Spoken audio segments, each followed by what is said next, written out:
Olá, este é um podcast sobre o filme Central do Brasil, filme brasileiro do ano de 1998, dirigido por Walter Salles. O filme teve produção de Arthur Cohn e Martin de Clermont-Tonnerre. O filme Central do Brasil teve roteiro de João Emanuel Carneiro, muito conhecido por ser autor de diversas novelas, como Avenida Brasil de 2012 e A Favorita de 2008. E, além dele, no roteiro também foi escrito por Marcus Bernstein. O filme teve distribuição da Europa Filmes e seu lançamento se deu no dia 3 de abril de 1998 nos cinemas brasileiros. O filme teve um orçamento de 2 milhões de dólares, com uma bilheteria de 22 milhões de dólares, ou seja, 11 vezes o valor do orçamento. O filme teve um lucro considerável e também é dito como um dos melhores filmes do cinema nacional.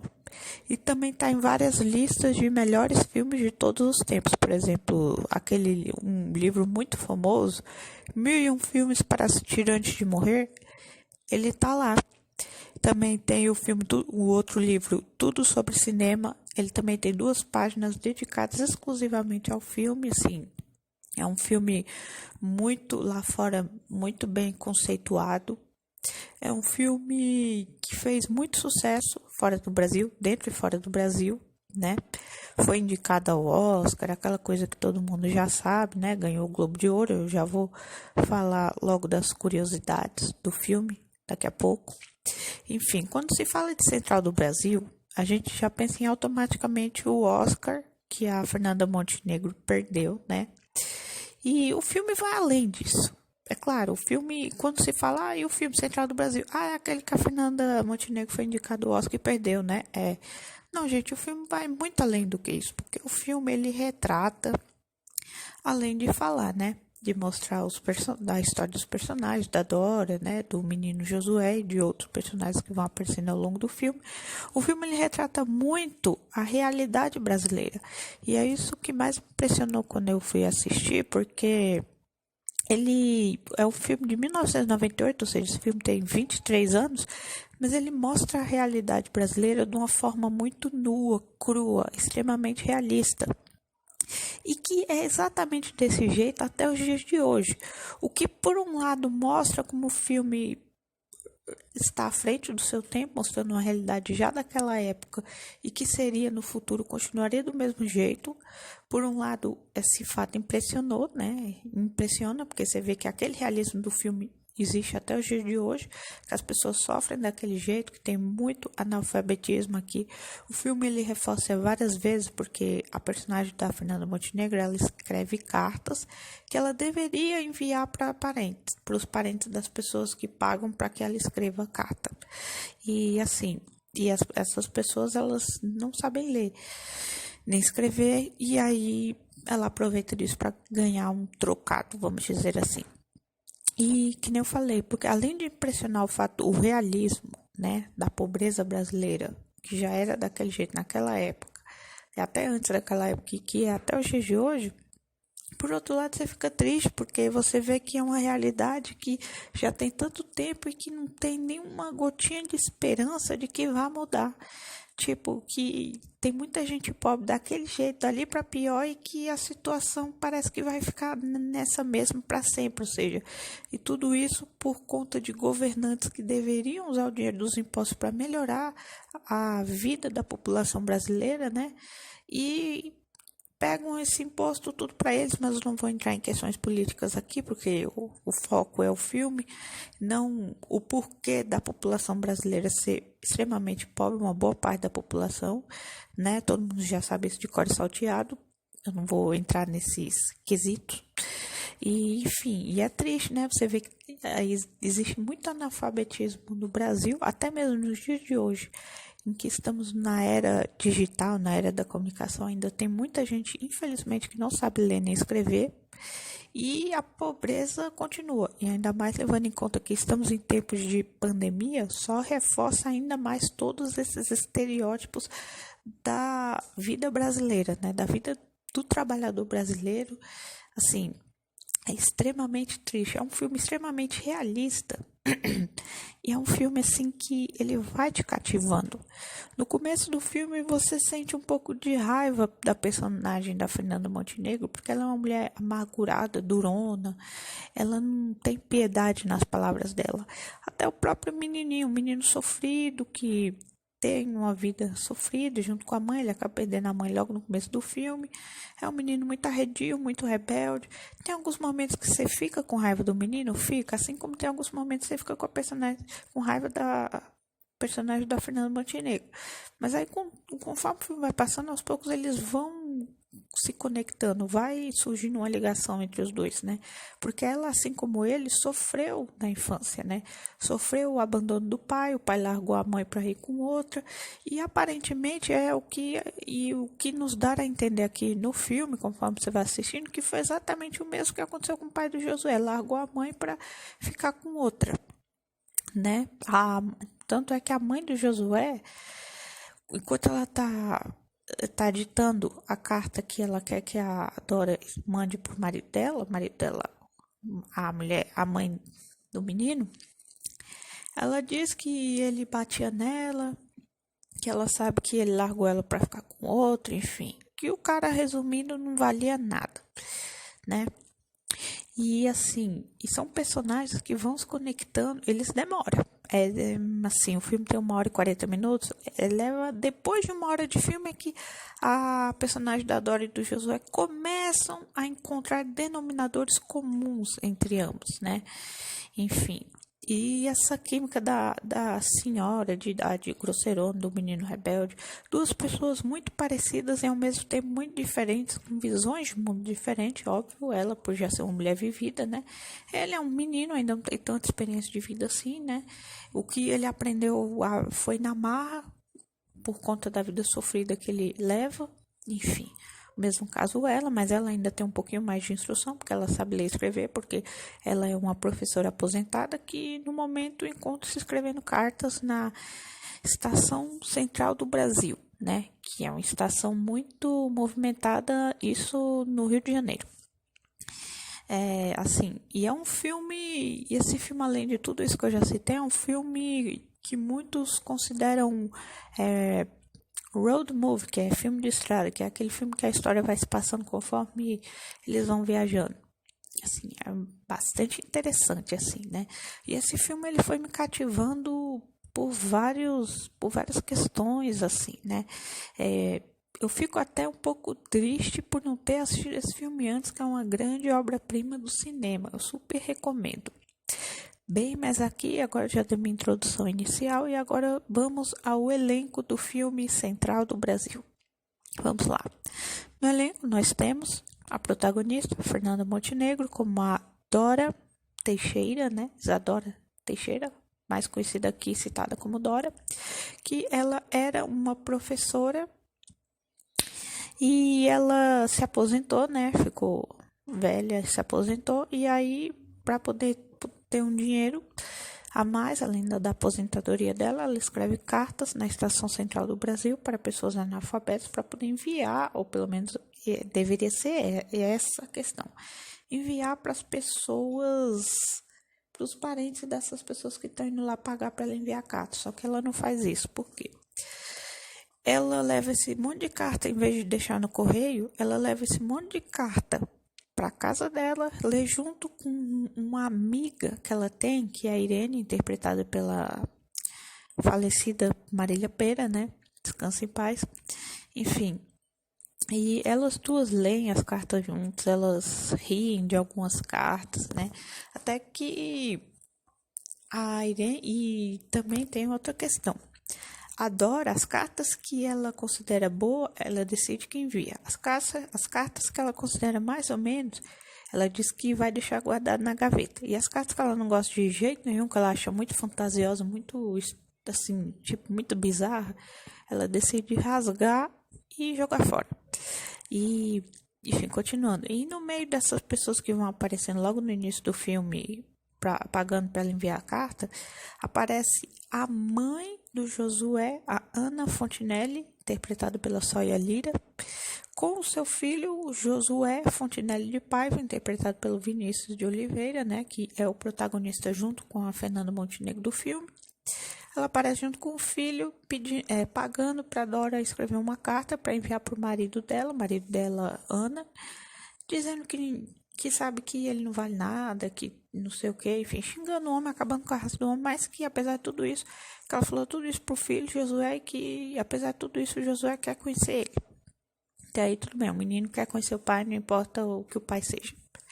Só que aí passam-se alguns dias depois disso. Inclusive nesse mesmo dia ela leva essa carta, entre outros, para casa. Aí a Irene pega e lê essa carta da Ana. Aí a Dora decide que quer jogar a carta fora, porque o homem, assim como o pai dela era um cachaceiro que não valia nada, aí a Irene fala, não, essa carta aqui é um menino querendo conhecer o pai. Aí a Dora, não, ele é um cachaceiro, vai bater na mulher, vai bater no filho também. Ela, não, dê essa carta. Aí ela acaba convencendo a Dora a não jogar a carta fora. Aí a Dora acaba guardando na gaveta. Aí, na verdade, a Irene quer que a Dora envie para os Correios, mas aí, no fim das contas, a carta vai para a gaveta, que nem aquelas outras lá que eu já falei. E passam-se alguns dias, né, no filme. Aí depois a Ana e o menino voltam na estação central, né? A Ana pergunta para Dora se ela jogou a carta fora. Não, se ela jogou. Se ela já enviou, ela disse que ainda vai enviar, ou seja, lá ainda bem, porque eu quero que eu vou te pagar para você escrever outra carta e aí você joga aquela fora. E nessa carta ela muda completamente o discurso, dizendo que ele é um homem muito bom, que o menino quer conhecer, não sei o que. Tipo, na segunda carta que ela quer que a outra envie, ela fala o extremo oposto do que ela tinha dito na outra, né? Ninguém entendeu nada, a véia ficou meio arredia, e tem uma hora que o menino tá brincando com o negócio, a véia adora, fica tentando insistir pro menino parar de brincar com o brinquedo, e a véia fica dando vários peteleco na mão do menino várias vezes, assim, e a mãe nem presta muita atenção nem aí, né? E se fingindo, não sei, enfim. E aí, depois disso, a Ana e o Josué vão embora da estação, né? Depois que a Dora escreve outra carta. O menino ainda fala pra mãe que a Dora não vai enviar, porque ela é mentirosa, não sei o quê. E a mãe manda ele respeitar a Dora. E aí, no fim das contas, ele e a mãe vão embora. E aí, do que eles estão atravessando a rua, o brinquedinho que o Josué tinha escapa da mão dele, né? Ele corre até a calçada para pegar, a mãe fica ali parada no meio da rua esperando o menino. Na hora que chega um ônibus com tudo, atropela ela, matando ela na hora, né? Aí a Dora vê a situação toda, né? Começa a formar um monte de gente ali ao redor, né? E aí o menino passa dias ali dormindo na estação central, né? E a Dora só vendo o menino. Ela até tenta oferecer comida pro menino, ajuda, tudo. Só que o menino se recusa, né? Insistindo, dizendo que tá esperando a mãe dele, que ele só vai sair dali quando a mãe vier buscar ele. E ela diz, não, sua mãe não vai mais voltar porque ela morreu. Tipo, joga isso assim na lata, nem, tipo, prepara o terreno para anunciar pro menino que a mãe morreu, né? Ela já chega na não, sua mãe não vai voltar mais porque ela morreu. Pensei, meu Deus. Aí o menino fica assim, né? Meio triste, né? Normal. E aí, depois disso, a Dora decide levar o Josué pra casa dela, né? Dela, Dora. Aí lá, a Irene conhece o Josué, né? E a Dora, a princípio, sabe o que ela decide fazer? Ela decide vender o Josué pro Pedrão, que é um traficante de crianças, e ele se mostra meio que como chefe da Dora ali na estação, né? Porque tem alguns momentos que eles estão conversando, eu acho que é tipo assim, eles têm um acordo que ela pode ficar ali na estação para poder fazer o trabalho dela, de escrever carta, aquela coisa toda, né? Ela vende o Josué para esse Pedrão, né? Aí esse Pedrão, junto com a mulher dele, Yolanda, que é interpretada pela Estela Freitas, eles decidem que vão ficar com o menino, tudo, quando ela leva ele. Aí dão, acho que é R$ 1.000 pra Dora, se não me engano. Aí ela acaba usando esse dinheiro para comprar uma TV nova, que a outra dela era de antena, não tinha controle remoto, nem nada disso. Aí essa nova TV é mais moderna. Aí a Irene faz pressão para Dora para saber com que dinheiro como ela conseguiu dinheiro para comprar a TV nova. A Dora acaba confessando que vendeu o moleque pro Pedrão, e a Irene diz que o Pedrão e a Yolanda, né, que eles não vão mandar ele para os Estados Unidos para uma família rica, coisa nenhuma, que o que eles vão fazer é matar o moleque e vender os órgãos, assim, tipo, já deixando bem claro, eles fazem parte de uma gangue no traficante de crianças, que mata as crianças para vender os órgãos. Aí a Dora, ela nem consegue dormir direito naquela noite, ela fica cheia de remorso, ela acaba no dia seguinte indo até a casa do Pedrão, né? E ela aproveita um momento de distração da mulher do Pedrão para poder entrar na casa, pegar o Josué e os dois se mandar dali. O Josué, ele tá muito arredio, diz que vai chamar a Yolanda. Ela diz que ele vai embora com ela. Os dois conseguem fugir da casa do Pedrão. E de quebra, a Dora sabe que a única alternativa para elas, se ela e o menino continuarem vivos, é os dois fugir do Rio de Janeiro por uns tempos. Aí, né, depois disso, eles acabam pegando um ônibus para poder ir para longe do Rio de Janeiro, né? E também ela decide que dali ela vai ajudar o Josué a encontrar o seu pai, que é em Pernambuco. É numa região de Pernambuco que agora aqui eu não me lembro o nome, mas enfim. O que importa é que é para Pernambuco eles vão, ou seja, para o Nordeste, né? Região Sudeste vão ter que ir para o Nordeste. E aí eles têm várias aventuras, eles brigam durante a procissão, pega carona com o caminhoneiro, passa fome, ela desmaia de fome. Eles têm várias discussões ao longo dessa viagem, né? A Dora conta um pouco da infância dela para o Josué conta um pouco da vida dele para a Dora. Enfim, altas aventuras, né? E falando de caminhoneiro, esse caminhoneiro que dá carona para a Dora e para o Josué durante o filme é o César, que é interpretado pelo Otton Bastos, que é um caminhoneiro que se diz ser evangélico. Ele decide pagar um almoço para a Dora e para o Josué na lanchonete. Aí, nesse meio tempo, a Dora meio que tá dando em cima dele, assim, ela se interessa por ele.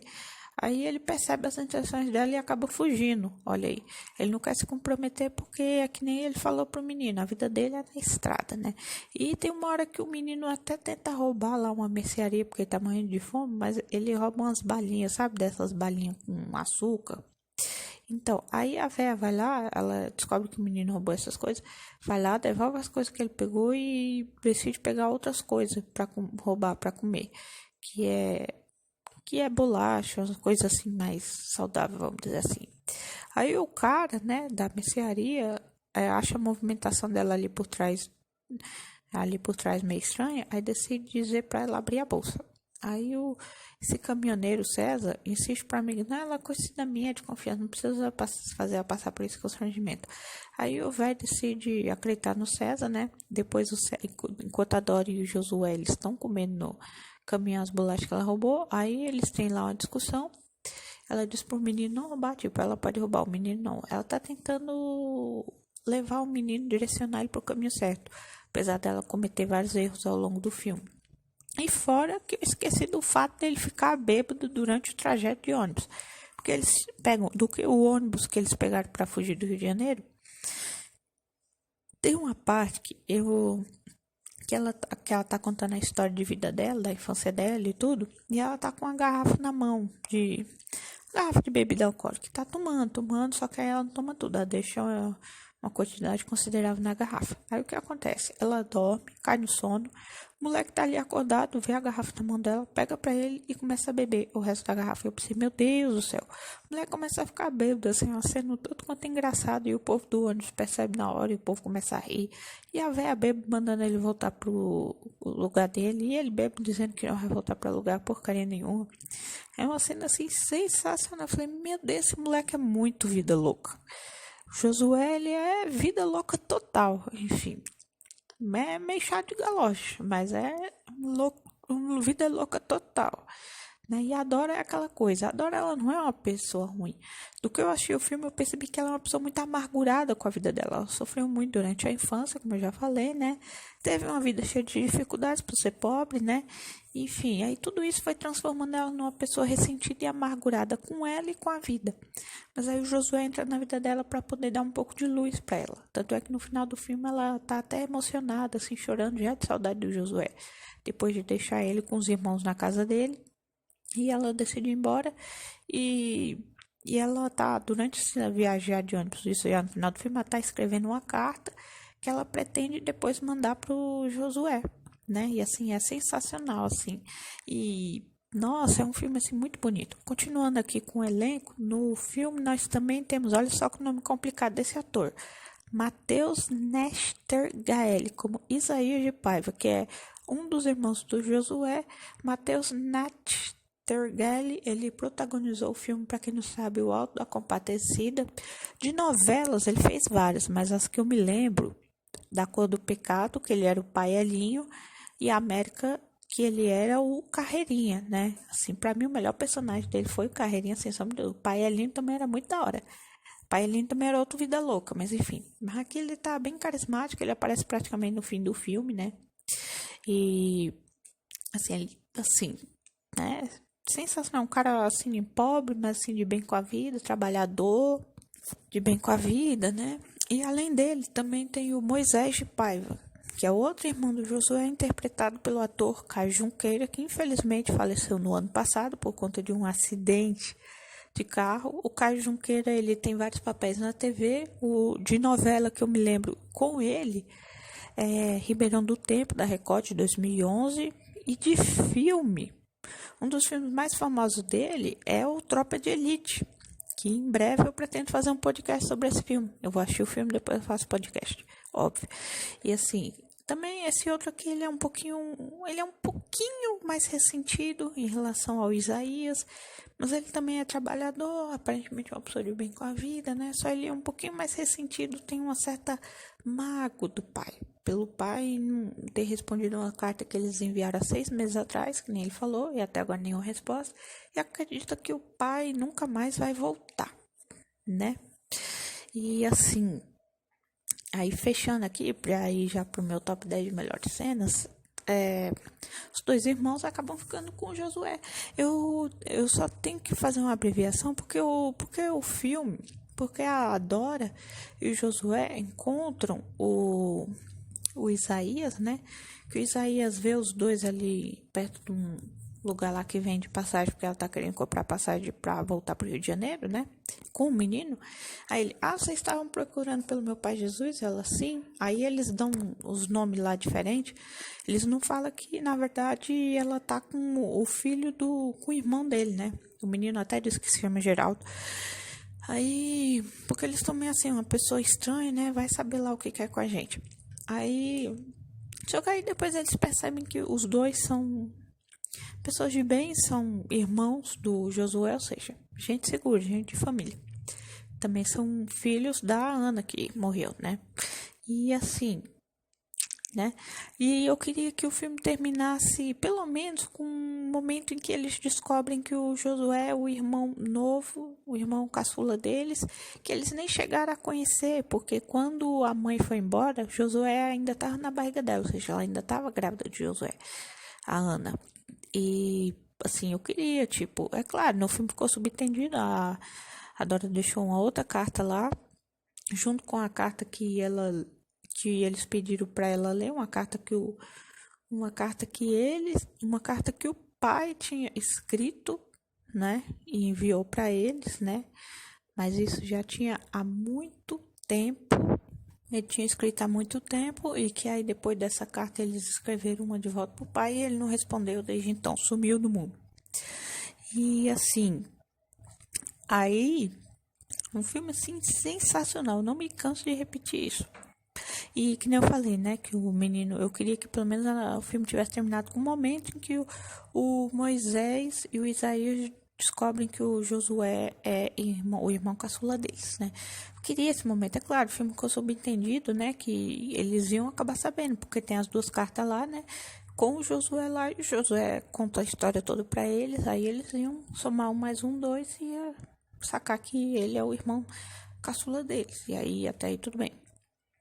Eu queria ver esse momento, mas só ficou subentendido, depois eles iam se acertar lá e ia ficar todo mundo de boa. Infelizmente não ficou, a gente não viu esse momento, mas enfim, né? Continuando aqui, agora eu vou pro meu top 10 de melhores cenas do filme Central do Brasil do ano de 1998. Então vamos lá. Em 10º lugar, eu fico com a cena em que a Ana é atropelada e morre, né? Isso é logo no começo do filme. É a partir da morte dela que o filme começa pra valer, né? Não, o filme já tinha começado bem antes disso, óbvio. O que eu tô querendo dizer é que essa cena é o ponto de partida pro filme rolar pra valer, entendeu? Porque até então tava só lá a Dora fazendo o trabalho dela, rindo das cartas, aquela coisa toda, mostrando, retratando a realidade brasileira do pessoal do Rio de Janeiro daquela época, enfim. A partir daqui que o filme deslancha, né? Tem a cena, o gancho inicial do filme, nesse filme é essa. Em nono lugar, eu fico com a cena em que a Dora e o Josué pegam carona com o César, né? O caminhoneiro evangélico, né? Eu já falei, né? Isso daí é depois que eles perdem um ônibus, porque a Dora tinha deixado o Josué no ônibus. A Dora tinha deixado o Josué no ônibus, ela pagou pro motorista, eu quero que ele chegue nesse endereço. Pagou o dinheiro pro motorista do ônibus, o moleque tava com a mochila dele dentro do ônibus, ou seja, tava tudo certo, né? Não tinha erro. Só que o que acontece? O que ninguém entendeu, ela tá lá comendo um negócio no bar ali, tal, relaxando, esperando da hora dela de... Porque ela comprou, depois disso, ela comprou uma passagem pra ela, voltar pro Rio de Janeiro. Aí, enquanto ela tá lá comendo, esperando o ônibus, aquela coisa toda, ela vê o Josué numa mesa de longe e pergunta por que ele não ficou no ônibus. Pra onde eu vou, você vai, não sei o quê. Tipo, pra onde ela ia, de fato, moleque ia. Tanto é que no final do filme, quando ela tá no ônibus já indo embora do Rio de Janeiro, depois que ela... Isso já no final, ainda tem o corte dele, a cena dele correndo atrás, tentando alcançar o ônibus que ela tá. Só que aí, quando ele chega lá no ponto do ônibus de viagem, ela já foi embora. E ele chorando, e ela também chorando, né? Os dois emocionados já com saudade um do outro. É sensacional essa cena também, mas enfim, voltando pra cena da carona com o César. Aí, eles estão praticamente sem dinheiro, Josué tá sem a mochila dele, né? Aí acaba que eles encontram esse caminhoneiro e ele acaba dando carona pra eles, né? E eles contam suas histórias de vida, também é outro momento do filme muito bom. Em 8º lugar, eu fico com a cena em que a Dora e Josué encontram o endereço antigo do pai de Josué, porque a mãe tinha dado o endereço, a Ana, ela tinha deixado com a Dora o endereço para onde enviar aquela carta, né? Aí, nesse meio tempo, né, que pega o ônibus, perde o ônibus, pega a carona, depois perde a carona, porque o César, ele acaba, depois que a Dora começa a meio que dar em cima dele, pede um momento pra ir no banheiro, nesse meio tempo ele aproveita que ela sai pra ir no banheiro e cai fora, né, eu já falei disso. E aí depois, aí depois ela pega carona com um outro caminhoneiro lá, só que ele tá cobrando pra levar as pessoas, né, nesse lugar. Aí ela acaba dando um relógio dela de garantia, né? Que ela não tem mais dinheiro nessa altura. E aí eles acabam chegando no endereço que a Ana tinha, né? Que deveria ser o endereço do pai de Josué, né? Aí tem um homem com as crianças, uma mulher, aquela coisa toda. Só que aí ela descobre que o homem não é o pai do Josué. Que o pai do Josué não mora mais ali. O cara dá outro endereço. Aí ela chega nesse outro endereço, também não é mais o endereço do Josué. Tipo, do Josué, do Jesus, quer dizer, que é o pai do Josué. O cara evaporou total. Enfim. Em 7º lugar, eu fico com a cena em que a Dora vem de Josué pro Pedrão. Foi um momento, assim, de maior escrotice da Dora, mas isso foi, vamos dizer assim, a gente pode dizer que ela foi perdoada depois que ela soube o que de fato acontecia com as crianças que caíam na mão do Pedrão e da Yolanda. E foi muito inocente dela, uma vez que esse Pedrão, desde o começo, já se mostrou ser uma pessoa que não valia nada, e no fundo a Dora já sabia disso, ou talvez não precisasse tão fundo para ela saber que o Pedrão não valia lá nessas coisas. Até pela forma que eles conversavam e tudo mais, já dava para sacar isso. E o menino lá, coitado. Mas só o ato dela vender o menino pro Pedrão, mesmo que ele não fosse traficante de criança, ainda assim, só o ato de você vender uma criança, tipo, eu te dou essa criança e me dá dinheiro, já é uma escrotice sem tamanho, né? Como eu falei, ela só foi perdoada por esse ato porque depois ela voltou atrás e deu um jeito de resgatar o Josué e ajudou ele a encontrar a família dele. Não encontrou o pai, mas encontrou 2 irmãos. Ou seja, encontrou a família, agora estava seguro. E assim, e também ninguém assim ficou com extrema raiva dela, porque desde o início do filme ela se mostrou ser uma pessoa amargurada com a vida, uma pessoa até com atitudes ruins, vamos dizer assim, né? A vida transformou ela numa pessoa amarga. entendeu? Tanto é que ela tem vários momentos tipo, pro menino, não roube, não faça isso, não faça aquilo, que são coisas que de fato ele não deve fazer. Ou seja, é uma pessoa que, apesar de amargurada, não é uma pessoa ruim, é uma pessoa boa, mas é uma pessoa que sofreu o pior que poderia sofrer da vida, né? Mas enfim. Continuando aqui em sexto lugar, eu fico com a cena em que a Dora leva Josué para sua casa. Isso é depois que ela fala para ele que a mãe dele não vai voltar porque morreu. Ela acaba levando Josué para casa dela, né? Ele acaba escovando dente, comendo, assistindo um pouco de TV, enfim, descansando um pouco, enfim. Esse momento também foi muito bom, porque é depois, no dia seguinte, desde que ela leva ele para casa, que ela vai vender pro Pedrão, só que depois ela volta atrás, né? Enfim. Em quinto lugar, agora nosso top 5, eu fico com a cena em quinto lugar, com a cena em que a Dora e Josué brigam durante a procissão. Isso aí, a essa altura, eles já não tem mais comida, não tem mais carona, não tem mais porra nenhum, só tem um ao outro. Ela acaba falando umas coisas bem duras pro Josué, né? Eu não vou entrar em maiores detalhes, assistam o filme. E aí ele acaba correndo dela quando ela ofende ele, né? Porque o que ela fala pra ele é bem pesado. É tipo assim, sua mãe e seu pai te botaram no mundo, não era pra você ter feito isso, porque agora eu tô aqui tendo que cuidar de você é uma desgraça, você não sei o que, é uma mala sem alça, não sei o que, fala um monte de coisa pra ele, o moleque se irrita, invoca e vai. Sai correndo dela. E ela sai correndo dele, vai parar. Era tipo numa casinha, assim, que tem umas mulheres orando, porque tá rolando uma procissão ali na área, na região, né, pra Nossa Senhora. Ela acaba desmaiando porque ela tá com fome, ele tá com fome, ela acaba desmaiando ali de tontura. Tem uma tontura e desmaia de fome. Aí no dia seguinte, já pela manhãzinha, tá lá ela deitada no colo do Josué, um momento muito bonito do filme, e também a foto do pôster do filme. Ela com a cabeça no colo dele, assim, né? Ele sentado com as pernas, assim, cruzadas, né, no chão, e ela com a cabeça recostada na perna dele. Assim, um momento muito bonito, inclusive é o pôster do filme, que eu já falei. Em quarto lugar, eu fico com a cena em que a Dora resgata o Josué da casa de Pedrão e os dois fogem para o Rio de Janeiro. Eu já falei dessa cena, né? Ela aproveita o momento de distração da mulher de Pedrão em Holanda, entra na casa, vai até o quarto, acha o Josué e fala: Josué, vamos. Depois de insistir um pouco, ele acaba indo com ela meio que arrancado. E aí ela vai embora. E essa cena também é sensacional. E é a cena em que o público decide redimir a Dora do pecado de ter vendido Josué pro Pedrão, né? Enfim, agora nosso top 3. Em terceiro lugar, eu fico com a cena em que a Dora lê a carta de Jesus, o pai de Josué, para Josué e seus irmãos. Também é uma cena assim muito tocante, assim, muito emocionante, assim como o filme todo, né? Sim, sensacional, né? O Matheus Nastorgelli e o Caio Junqueira também estão sensacionais aqui. Pena que eles têm poucas cenas por já ser o final do filme, né? Durante o filme você vai acreditando que ele vai encontrar o pai ou não, mas aí ele acaba ficando com seus dois irmãos, né? A mãe não tinha, a mãe do Josué não tinha chegado a comentar sobre os irmãos do Josué no começo do filme para Dora, né? Eu nem sabia que ele tinha irmãos. Aí depois a gente descobre isso no final do filme, é meio que um plot twist, né? Ninguém estava preparado, ninguém estava esperando. Você pensou, ou ele vai achar o pai, ou ele não vai achar o pai e a Dora fica com ele. Mas no final ele acaba ficando com dois irmãos, né? Sensacional. Em segundo lugar, eu fico com a cena em que a Dora conhece a Ana e o Josué. Isso é logo no início do filme. É que nem eu falei, né? Começa ali o filme, ela escrevendo a carta pro pessoal, né? Inclusive tem uma carta, um cara chega lá e fala assim: eu quero que você escreva uma carta aí. Ela, tá bom, paga lá e começa. Que é uma carta que ele quer mandar para uma mulher que ele ficou e gostou muito. Seu corpo suado no meio, que eu senti tesão, não sei o que. Nossa, é muito engraçado. Eu fiquei uns 2 minutos rindo, porque é sensacional. Eu estou muito. Você tá louco, vai embora.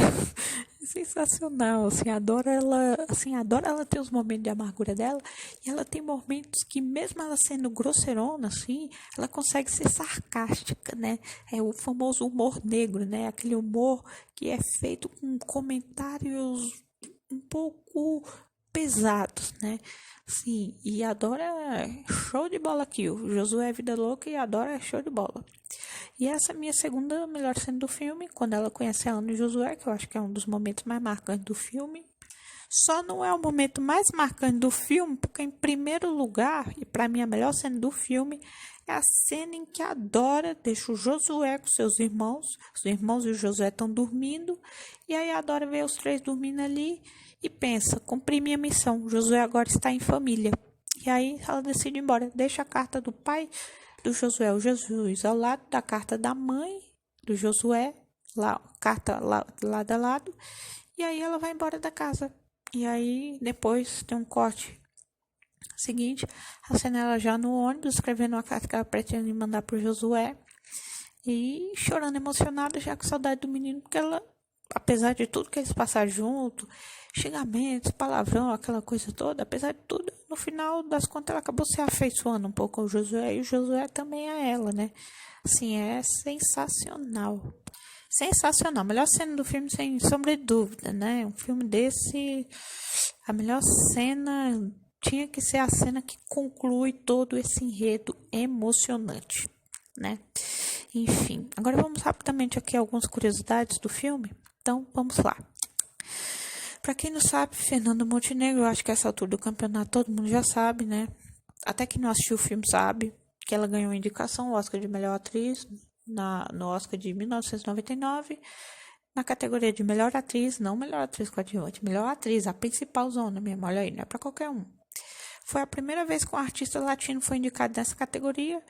Ela, para quem não sabe, disputou o prêmio de melhor atriz com Cate Blanchett, Mary Streep, Emily Watson e Gwyneth Paltrow, mas perdeu o prêmio para Gwyneth Paltrow por sua atuação no filme Shakespeare Apaixonado.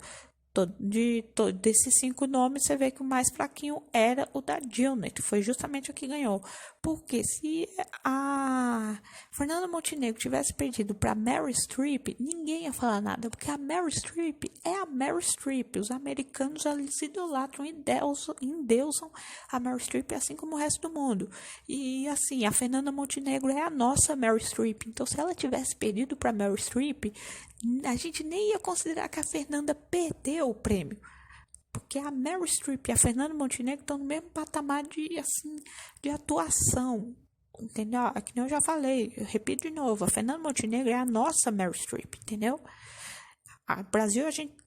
Fernanda Montenegro para o Brasil é a mesma coisa que a Meryl Streep é para os americanos, ou seja, estão ali no patamar, a gente não consideraria como uma derrota, entendeu? Se ela tivesse perdido para Cate Blanchett, também não seria. Claro que a Meryl Streep, em termos de atuação, é superior a Cate Blanchett. Mas a Cate, ela também é uma puta atriz muito talentosa. Já foi indicada não sei quantas vezes. Inclusive, ela ganhou um Oscar pelo filme O Aviador. Eu acho que foi na categoria de melhor atriz coadjuvante, se eu não me engano.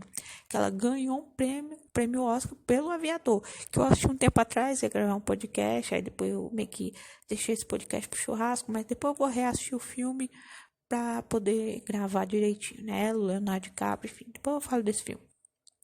A hora desse filme vai chegar. Emily Watson também é uma atriz muito competente, né? Se ela tivesse perdido para ela também, tipo, de boa, mas perder de todas as 5 atrizes, aqui, assim, que todo mundo malhou ela, na época, tipo, que atriz fraca, não merecia, não sei o quê. É porque é filme de Shakespeare, aquela coisa, né? E os americanos são meio chegados em filme de guerra ou filme de Shakespeare, essas coisas assim, né? Só por isso, né? E também essa premiação, assim, Oscar, Globo de Ouro, Grammy, essas premiações em termos gerais, a gente sabe que rola muita coisa ali por debaixo do tapete, né? Teria sido melhor que a Meryl Streep, já que a Fernanda Montenegro não ia ganhar, que eu acho que era meio óbvio, né? Que ela não ia ganhar porque o preconceito naquela época, até o dia de hoje, rola um preconceito grande, imagina naquela época. Hoje o preconceito diminuiu um pouco, porque tipo Parasita, que é um filme coreano, ganhou o Oscar de melhor filme e o diretor também. Então, eu acho que hoje em dia a academia do Oscar está um pouquinho mais aberta nessa questão de filmes estrangeiros, né? Acho que Parasita é a maior prova disso, que eles estão abertos a novas experiências fora do campo norte-americano, né? Fora da redoma norte-americana, o cinema, a indústria de Hollywood, eles estão se abrindo mais para outros cinemas, né? De outros países. Isso é bom, é uma evolução. Enfim, que nem eu falei, né? Teria sido melhor a Meryl Streep ter ganho, né? Porque já que eles porque já que ela é muito aclamada lá, então que perdesse pra uma atriz à altura da Fernanda Montenegro, que aí não seria como uma derrota, tipo, ela foi indicada, né?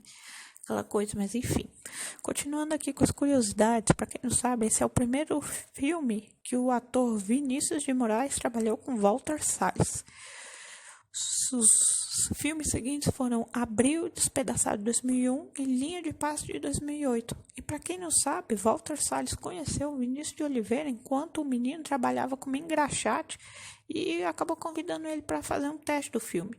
E nos testes que foram realizados, ele superou mais de 1.500 outros atores mirins concorrentes para o papel de Josué. Olha aí, o moleque mostrou uma baita atuação. Há um moleque, assim como a personagem da Dora, né? A personagem da Fernanda Montenegro, que nem eu falei. Você tem momentos de amor e ódio, assim, oscila, é uma montanha-russa. Hora você gosta demais, outra hora você não gosta e desce. Assim, uma parte do filme que o moleque fala pra ver que já transou com mulher. É sensacional, meu Deus, o moleque faz cada comentário que deixa qualquer um com os cabelos dos braços em pé. Para quem não sabe, até para compensar um pouco, outra última curiosidade aqui, você acha um monte de curiosidade na internet, mas eu só peguei algumas aqui só para complementar o podcast. E aqui, só para encerrar, para quem não sabe, o filme ganhou o Globo de Ouro de 1999 na categoria de melhor filme estrangeiro, ou seja, pelo menos o Globo de Ouro compensou. Esse pessoal que gosta de cinema para valer mesmo, gosta mais do Globo de Ouro do que o Oscar, porque o Globo de Ouro ele é um pouquinho mais justo do que o Oscar. Por exemplo, dá um exemplo. O Martin Scorsese só veio a ganhar o Oscar de melhor diretor em 2007 pelo filme Os Infiltrados, que eu ainda vou falar desse filme alguma hora. Mas no Globo de Ouro ele já ganhou bem antes. Nem sei quando foi a primeira vez que ele ganhou, mas sei que ele já ganhou vários antes desse. Ou seja, Leonardo DiCaprio só veio a ganhar um Oscar em 2016 com O Regresso. Eu também vou falar desse filme agora. Mas ele já tinha ganho o Globo de Ouro pelo Aviador, pelo Lobo de Wall Street. Eu não me lembro se ele ganhou por outro filme, o Lobo de Wall Street. Ele ganhou o Globo de Ouro de melhor ator em comédia musical. Ganhou por melhor ator em drama por O Aviador. Todo mundo, ele era a maior aposta do Oscar de 2005 para melhor ator por O Aviador, porque o personagem dele foi sensacional. Interpretou aquele personagem dele, foi sensacional. Todo mundo achou esse Oscar dele, agora vai. Não, só vem em 2016. O Oscar que ele ganhou em 2016, eu ouso dizer que foi mais um prêmio de consolação da Academia pelos anos que ele não ganhou do que por aquele filme propriamente dito. Porque eu não estou dizendo que o filme é uma porcaria, não. O filme é bom, né? O filme é até muito bom, né? Vamos dizer assim. Mas ele já fez personagens muito superiores ao personagem que ele fez no Regresso. Mas depois eu falo disso também. Enfim. E Central do Brasil, como eu já falei, ganhou o Globo de Ouro de melhor filme estrangeiro, né? Assim, o grande momento, né? O pessoal gosta mais de cinema, prefere mais o Globo de Ouro do que o Oscar, como eu já falei. Porque o Globo de Ouro ele é um pouquinho mais justo do que o Oscar, né? Enfim, não vou entrar em maiores detalhes. Porque esse podcast já tá ficando bem longo. E assim, agora como um encerramento aqui dos meus comentários, o que eu tenho para dizer é assistam Central do Brasil, 1998, filme muito bom, assim, né? Eu me surpreendi, porque eu pensei assim, vou assistir, porque o pessoal fala tanto desse filme, né? Vamos ver se ele é tudo isso que o pessoal fala. Um dos melhores filmes do cinema nacional, um dos melhores de todos os tempos. O pessoal lá fora aclamou, fora do Brasil aclamou o filme, vamos ver se ele é tudo isso. Eu até pensei que porque você vai pelo que o povo diz, aí às vezes você se decepciona. Eu achei que eu ia me decepcionar, mas não, foi o extremo oposto. É tudo isso e muito mais, né? Por isso que eu tô dizendo, vão lá, assistam, as atuações impecáveis, direção impecável, trilha sonora, então não tem nem o que falar, sensacional. A produção do filme, o realismo da realidade brasileira aqui é o ponto alto do filme, junto com as atuações e o enredo e tudo. Aqui é um casamento perfeito do que... E aqui o filme tem todos os ingredientes de como ser um filme bom. Vão lá, assistam.